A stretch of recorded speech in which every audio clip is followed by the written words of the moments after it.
Healing process. Free will. BD number 5345.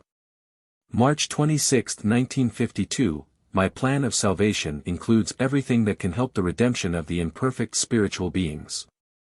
For everything visible arose for their sake, and everything that happens can help these spiritual beings towards ascent if it is utilized correctly. And thus spiritual creations can fulfill the same purpose too, but only for spiritual beings with a specific degree of maturity, thus for those which have already overcome matter and are liberated from every material form. Nevertheless, the possibilities for development won't stop in the spiritual kingdom either. The soul can constantly rise higher and always increase in strength and light. The soul's ascent in the spiritual kingdom is assured once it has entered the right path, but on earth it can time and again be pulled back by matter, because my adversary's power still affects everything that is to attain final maturity on earth as a human being. Thus matter is the stumbling block which can make a soul fall. Yet this, too, has been known by me for eternity, and therefore I make a special effort to influence the human being so that he learns to recognize what matter actually is, so that he will not let himself to be dominated by it.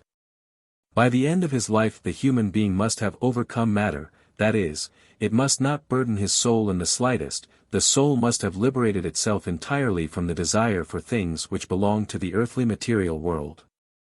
Then it will be able to enter the spiritual kingdom unburdened and continue its higher development in spiritual creations which will spiritualize the soul evermore and provide it with inconceivable beatitudes. Thus my eternal plan of salvation concerns all spiritual beings, but a healing can only be spoken of in souls which are still bound in a form of the earthly material creation, which are not yet free and ready for the kingdom of light.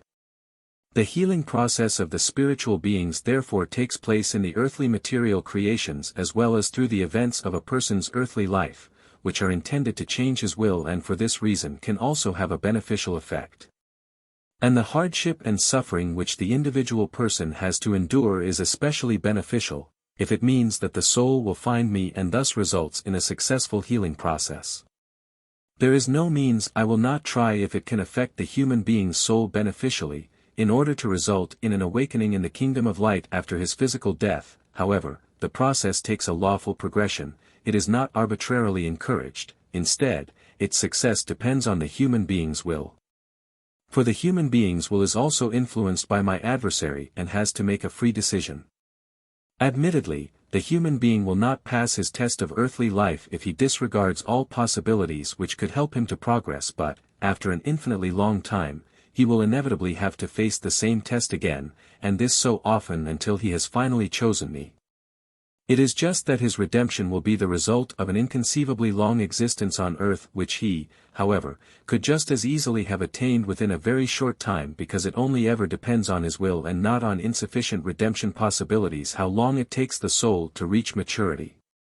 I will do everything for my living creations to become my children, but I do not force their will, and thus they create their own fate. They can get better according to my eternal plan of salvation, if they are willing to achieve this themselves. Amen.